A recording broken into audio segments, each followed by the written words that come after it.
Feel terrible turning the music down. That means the party's ending a little bit for just a second. Hi guys, and welcome to today's task. This is a special day on the project because we are framing still. We are installing Simpson strong walls. So because the house has so many windows across the back end of it, it requires lateral strength this way. And so the engineer has called out these Simpson strong walls. This is a 4-inch, pretty much piece of glue lam beam, almost, not even glue lam, more of a OSB, 4 inches thick.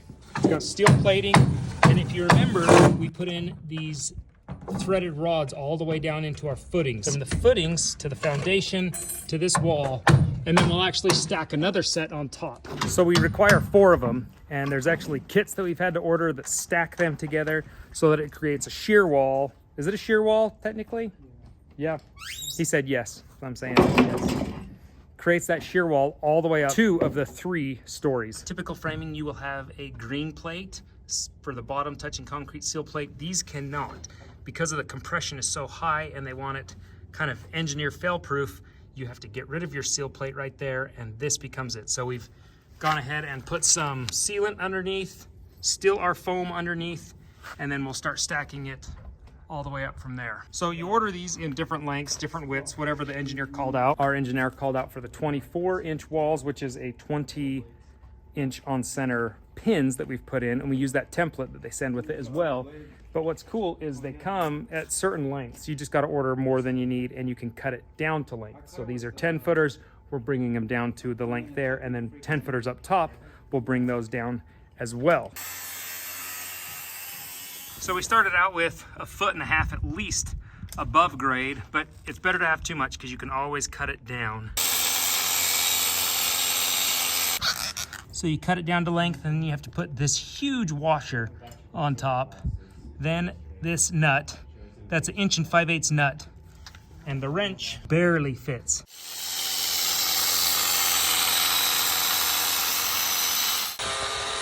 So this one has been cut to length. We brought it down to our dimensions that we need right here, and you're left with a very expensive paperweight. These walls are in no way cheap, but the strength they provide is pretty impeccable. So if your engineer calls for them, I recommend doing them. And I recommend having 4 or 5 guys here to lift them up because they are heavy as all get out. One thing that is super cool is Simpson gives you all of the detail you need on their website for installing one of these and precautions. They did say do not use a impact on any of these nuts. Not that you'd fit one in there anyway, but they do that, I think, because the impact can vibrate the metal rod in the concrete and probably loosen it or weaken it in some way. You don't want to do that. So follow their precautions, read every little detail, and you'll be just fine. 1, 2, 3.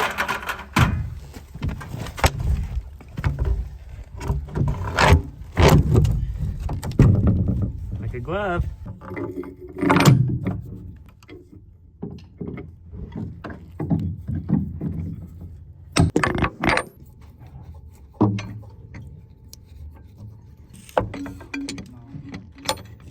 Take your skill saw. It is day 2 of putting in our Simpson strong walls, and part of that is drilling very deep holes for our 1-inch rod to go through. We're going to have one here and here, and then 2 more over there. But the problem we're running into right now is the 2-inch drill bit is stuck down in that hole. And because it's stuck down in that hole, because it requires an extension to go on there, which will lock to it, but the wood chips are actually pushing up and knocking the kind of extension off, which will lock on, but it's just enough to lift it off, so it's been undone. So I came up with this little ditty, hello, because this will go back on, but unless you can pull it back, it won't clip on all the way. So it really just kind of sits on top of there. So I have to push it down in, lift this up, and click it. We have already vacuumed out the hole, getting as much of the wood chips out. I ran into this problem earlier, and I thought if I just baby it, go down a little bit, back up a little bit, we'll be okay. But these bits like to grab, and they will sink real fast. I mean, they're just really aggressive, which is what you need They're about a $100 bit between that and the extension. So I took my vacuum, had to cut the end off of it, and then I cut these little grooves so I could move this back and forth around the bit while it's vacuuming, and we were able to get it so it was visible down in there once again. So now we are going to try and get this bad boy out, and I'm going to rethink how this is connected to that bit so that it won't do that again. Shove it down in. Can't see a thing. What is that hitting on? I feel like it's bumping on something. I don't like it. Oh, right there, I see it.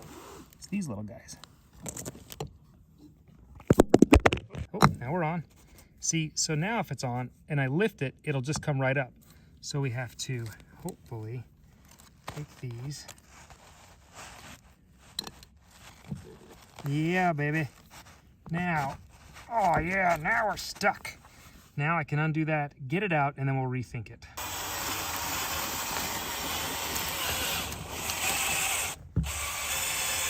We did it. All right, the next thing I'm gonna do is, I think I'm gonna tape all the way along this so that it can't lift that up. What's happening is the debris builds up and then pushes on this, and once it pushes on this, this bit will keep driving until it drives out of that socket. So it becomes a big problem. And I don't want to have to rebuild this thing again. We've only got like 5 more inches on this hole to go. She is as taped as they get. I think that'll at least hold that lock in place so that nothing will get up there and undo it. And then it won't kick back because there's tape behind it and on top of it and everything. I think we're okay to finish this guy off. I really hope we can do it. After what seemed like a daunting task, we got through this bit. All 20, I don't know, there's 20 inches plus 3 plus 1.5 inches, almost 25 inches. We went all the way through it, but we did tear apart that brand new bit. So Bonnie is on the run to get me a new bit and a new extension because that doesn't work either. So $65 a hole, that's a good deal.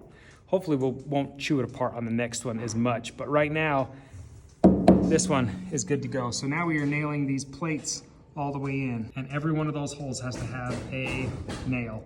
And it can't just be any nail either. They have to be structural nails for these because this counts the same as structural strapping on the entire house. Here's a small pro tip as well. If you only have stripped nails, which we have a ton of, take one, the first one, tear it, turn it, don't rip it off, and use the rest of your nails to hold it in place like so. You get it started, tear off the rest, and hit that guy home.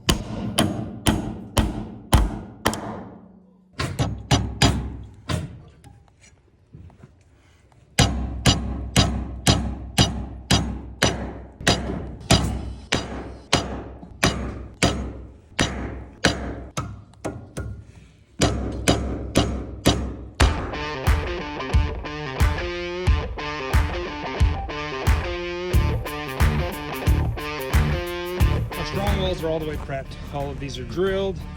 This plate is nailed back in.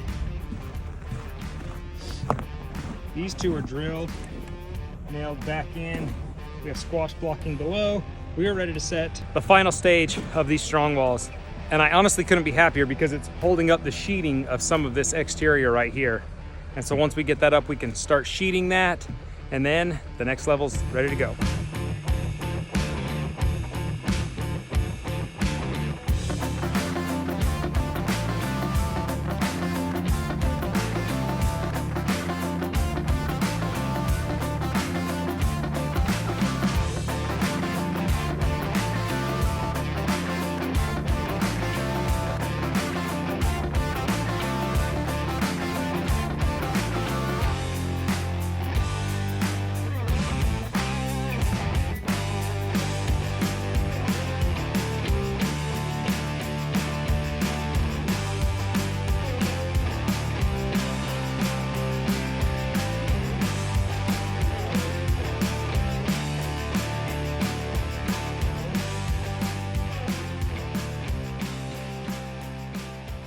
Walls are completely bolted in. What is cool about them is you put your level on the side, and if it needs to go this way or this way, you just tighten those a little bit more this way or this way, and it'll give you your kind of perfect plumb. So they're in, they're ready to go. The last steps we have are these brackets, and then optionally, it actually gives you these lag screws as an option. You don't have to do them, but if you want to, you can. You bought this, so option, yes, we are using them. And they go in under those plates. Those plates are gonna connect this wall to this header. So we're just getting the basket ready and cleaned off from snow so that we can put them in place and feel secure. This mud has really kind of dampened our workflow quite a bit. As you can see, some tracks out there. I wasn't able to be here yesterday, and the framers got stuck. They just kept sliding in their forklift. It was pretty messy yesterday. So luckily they know how to operate buckets, and one of them was able to help get pulled out. They're squared away. So now we're just buttoning up these strong walls, but we did some math. Between all 4 of these strong walls, which is required here from the engineer, there's over 1,500 nails. Now, all of those nails of which are structural nails, not just framing nails. There's a total difference. And so they're heavier duty, they're stronger, they have a better shear strength. So this thing is not coming off. But what is cool to think about is it starts from our footing and goes all the way to the very top of this connection right here, which secures this wall from racking in any way. And once these are up, we can finish sheathing back here. And this wall is just, it's not going. The rest of the house might come down, but this wall will still be structurally fine.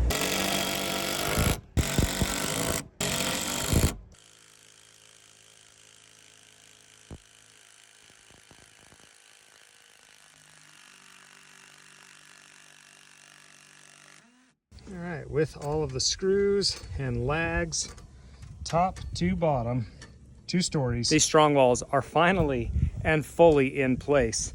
You guys, if you learned something new about these strong walls today, give this video a thumbs up. If you're new to the channel, subscribe. And if you don't want to miss out on any of the content we're putting out, click that little notification bell next to the subscribe button so that you get all of our uploads when they come out. Until next time, we'll see you guys later. Bye, guys.